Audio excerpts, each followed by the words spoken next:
Bismillahirrahmanirrahim. Assalamualaikum warahmatullahi wabarakatuh. Alhamdulillah Rabbil Alamin. Wassalatu wassalamu ala Rasulillahil Karim. Nabiyyina wa sayyidina Muhammadin wa ala alihi wa sahbihi ajma'in wa ba'd.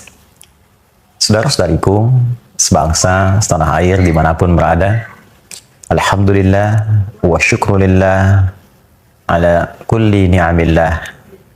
Semua yang kita jalani dalam kehidupan hingga mengantarkan kita pada pergantian siang, malam, berganti hari, berganti pekan, bulan, dan tahun. Kini semua perjalanan itu mengantarkan kita pada hari yang baru, di bulan yang baru, di tahun yang baru, menurut penanggalan Hijriyah. Kita dengan izin Allah saat ini telah memasuki penanggalan di awal bulan Al-Muharram 1446 Hijrah.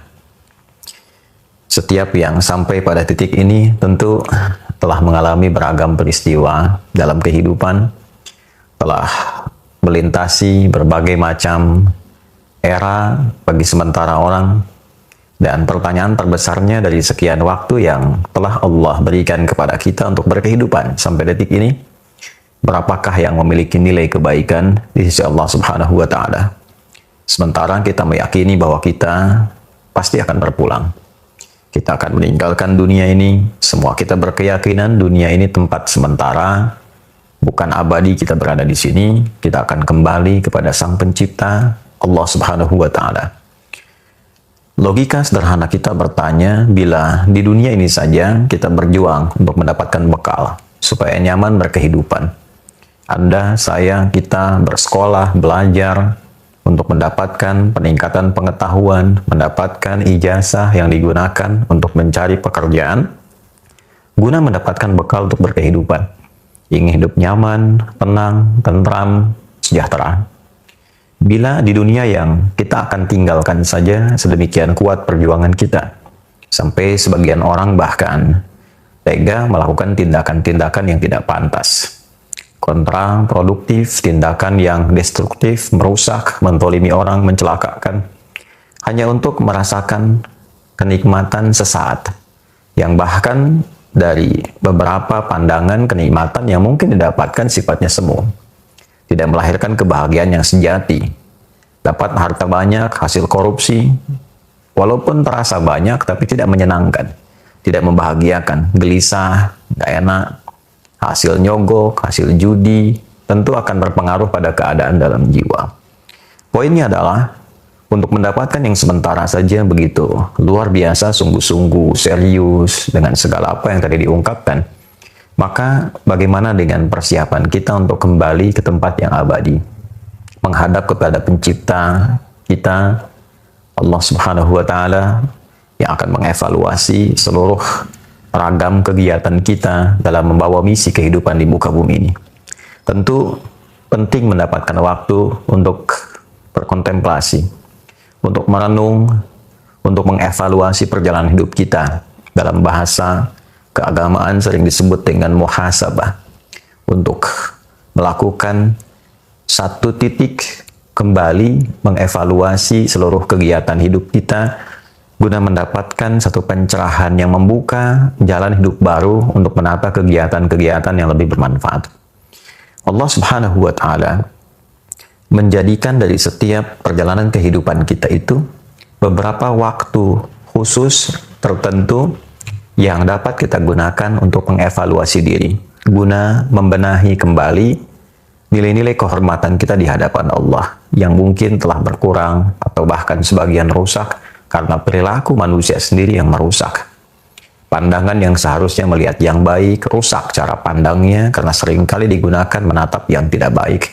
Demikian lisan yang seharusnya berkata yang mulia sehingga terjaga kehormatan, maka runtuh kehormatan itu karena seringkali digunakan pada pembicaraan yang tidak elok. Demikian tangan sampai ke ujung kaki. Maka mesti ada waktu-waktu khusus untuk mengembalikan kehormatan kita di hadapan Allah Subhanahu wa Ta'ala. Mengevaluasi kembali. Kata hormat sesungguhnya berasal dari bahasa Arab, yaitu hurmah. Satu keadaan atau bahkan menjadi hukum yang menjaga kita agar selalu tampil terhormat disebut dengan haram. Haram sebagai hukum dihadirkan dalam agama sesungguhnya bukan sekedar untuk mencegah, tapi lebih kepada menjaga kehormatan kita dengan mencegah berbagai tindakan yang bisa meruntuhkan kemuliaan itu. Sehingga manusia terjaga dalam kehormatannya, tampil dalam kebaikannya. Mengapa berdusta itu haram? Karena saat seseorang berdusta, runtuh kehormatannya. Mengapa mencuri, korupsi, menipu itu haram? Karena ketika seseorang melakukan tindakan demikian, maka runtuhlah kehormatannya. Bukan hanya di hadapan Allah Subhanahu wa Ta'ala, tapi juga di hadapan makhluk, di hadapan manusia, orang-orang sekelilingnya. Allah memiliki sifat Rahman dan Rahim, sangat sayang, begitu mendalam pada hambanya, sangat mengasihi, begitu luas kepada makhluknya. Itulah yang menjadikan Allah selalu ingin menjaga kita dalam kebaikan.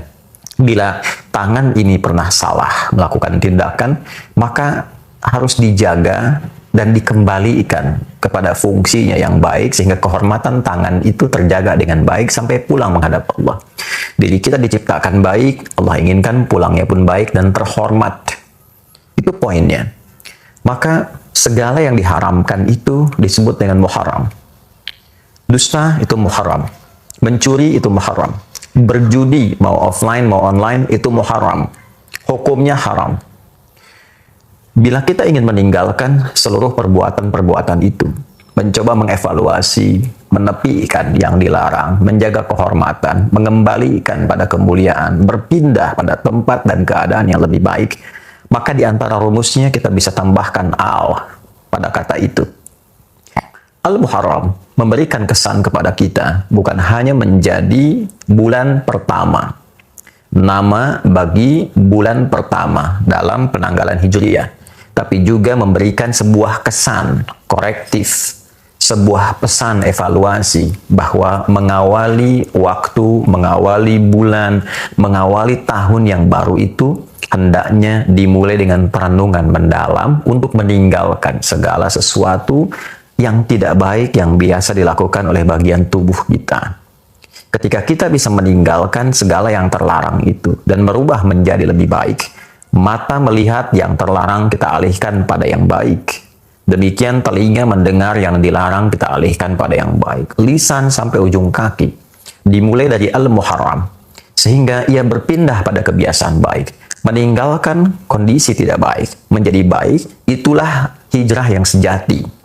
Bukan sekedar berpindah tempat, tapi berpindah keadaan dari yang dilarang oleh Allah, yang tidak disukai, kepada kondisi yang terhormat, yang baik. Itulah hijrah. Bila kita ingin ikut itu dan melekatkan sifat di dalamnya, maka tambahkan ya nisbah. Hijrah, tambahkan ya nisbah sebelum akhirnya, maka dia menjadi hijriyah. Kalender hijriyah dihadirkan kepada kita, diawali dengan Al-Muharram. Bukan hanya menunjukkan sebuah nama dan waktu, tapi ingin memberikan kesan mendalam, renungkan dirimu. Apa belum cukup waktunya engkau untuk kembali mengoreksi diri, menguatkan imanmu, dan mencari bekal untuk menghadap Allah Subhanahu wa Ta'ala? Alam ya'ni lilladzina amanu an tahsha'a qulubuhum li dzikrillah wa ma nazala minal haqq. Demikian Allah bertanya di dalam satu rangkaian surah Al-Quran yang sangat mendalam. Apakah belum tiba masanya bagimu, duhai yang merasa beriman khususnya kepada Allah, untuk kembali menampilkan kekhusyuan dalam jiwamu demi mendekat kepada Allah Subhanahu wa Ta'ala, menjaga kehormatanmu.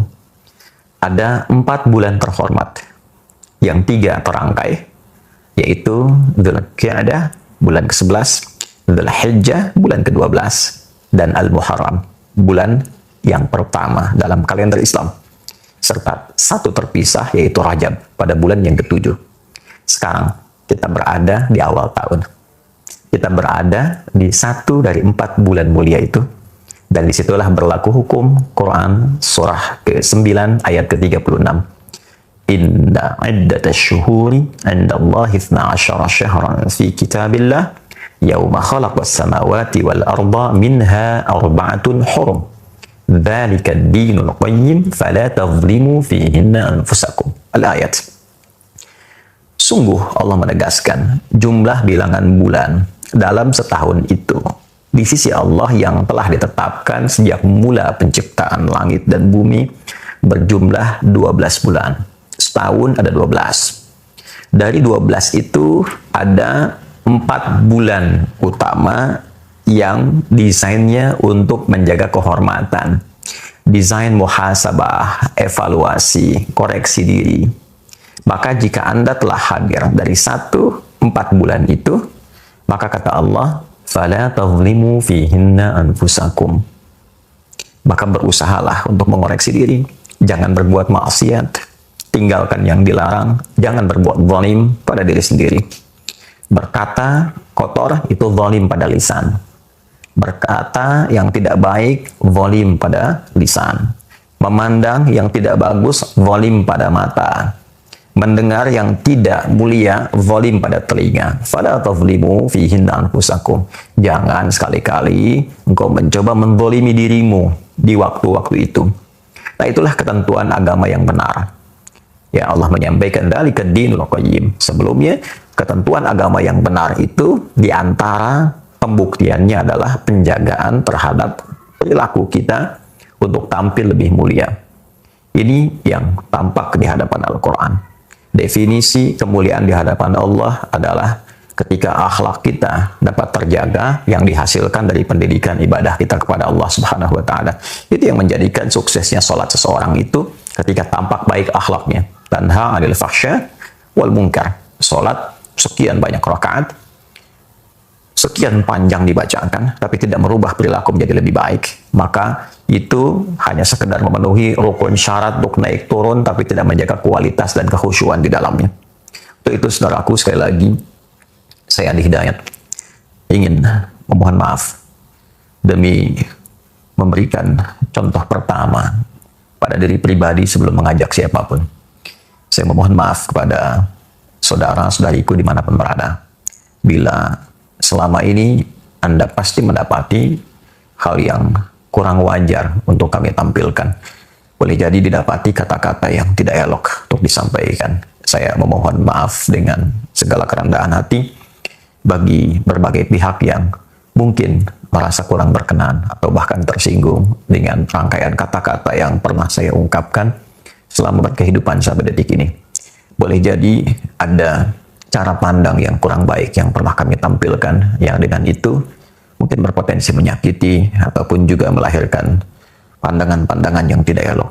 Saya dengan segala kerendahan hati memohon pintu kemaafan dan juga memohon doa semoga Allah Subhanahu wa taala senantiasa memberikan bimbingan, ampunan dari berbagai macam dosa yang dikerjakan dalam kehidupan.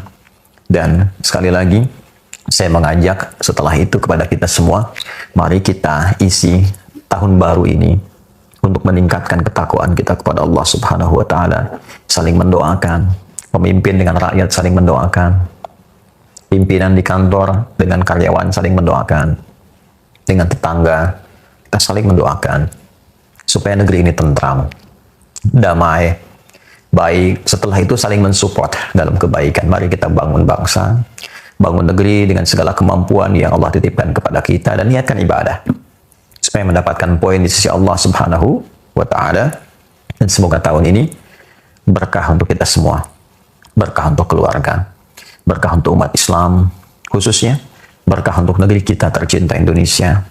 Dan jangan lupakan dalam sujud kita untuk bermohon semoga Allah berkenan memberikan kebebasan bagi umat Islam untuk beribadah di Masjid Al-Aqsa, memberikan kemerdekaan untuk Palestina, dan menghadirkan ketentraman, kedamaian di muka bumi ini untuk kita semua.